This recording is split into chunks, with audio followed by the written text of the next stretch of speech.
నమస్తే, welcome to mind media. నేను తేజమేశ్వర.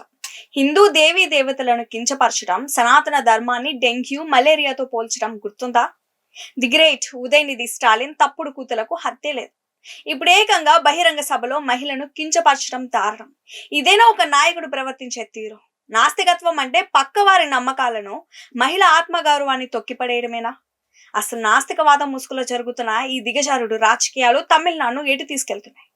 తమిళనాడు మాజీ సీఎం ఉదయనిధి స్టాలిన్ కావేరీ నీటి వివాదంపై తాంజావూరులో జరిగిన ఒక నిరసన సభలో మాట్లాడారు. సభలో కొందరు వ్యక్తులు నటి త్రిష పేరును ప్రస్తావిస్తూ నినాదాలు చేయగానే ఉదయనిధి స్టాలిన్ బాధ్యతారహిత్యంగా నవ్వుతూ ఆమెను ఉద్దేశించి అత్యంత చోకబారు వ్యాఖ్యలు చేశారు. ఒక బహిరంగ వేదికపై ఒక ప్రముఖ మహిళా నటి ఆత్మ గౌరవాన్ని భంగపరిచేలా మాట్లాడడంపై సర్వత్రా నిరసనలు వ్యక్తమయ్యాయి. దీనిపై మహిళా సంఘాలు, పక్షాలు తీవ్ర ఆగ్రహం వ్యక్తం చేస్తూ పోలీసులకు ఫిర్యాదు చేశారు. నటి త్రిషపై అనుచిత వ్యాఖ్యలు చేసినందుకు గాను ఆయనపై ఎఫ్ఐఆర్ కూడా నమోదైంది. మాజీ సీఎం స్టాలిన్, ఆయన కుమారుడు ఉదయనిధి స్టాలిన్ నడుపుతున్న ఈ నాస్తికవాద రాజకీయాల వెనక పెద్ద కుట్ర దాగి ఉంది. దేవుడు లేడని చెప్పడం నాస్తికత్వం కావచ్చు, కానీ కోట్లాది మంది నమ్మే సనాతన ధర్మాన్ని, హిందూ విశ్వాసాలను నిరంతరం లక్ష్యంగా చేసుకుంటూ దూషించడం నాస్తికత్వం అనిపించుకోదు. అది కేవలం ద్వేషపూరిత రాజకీయమే.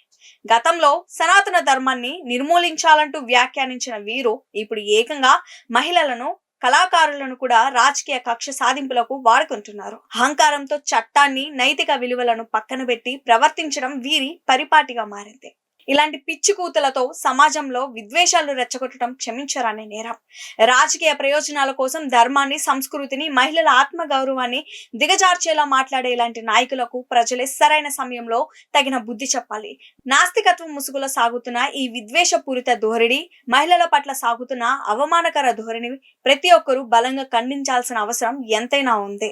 దేశ సంస్కృతిని, సనాతన ధర్మాన్ని పరిరక్షిస్తూ జాతీయవాద గళాన్ని బలంగా వినిపిస్తున్న మైండ్ మీడియా ఛానల్ ని వెంటనే సబ్స్క్రైబ్ చేసుకోండి. ఈ వీడియోని లైక్ చేయండి. మీ అభిప్రాయాన్ని ఖచ్చితంగా కామెంట్ రూపంలో తెలియజేయండి. జై Hind. Mind media, the voice of India.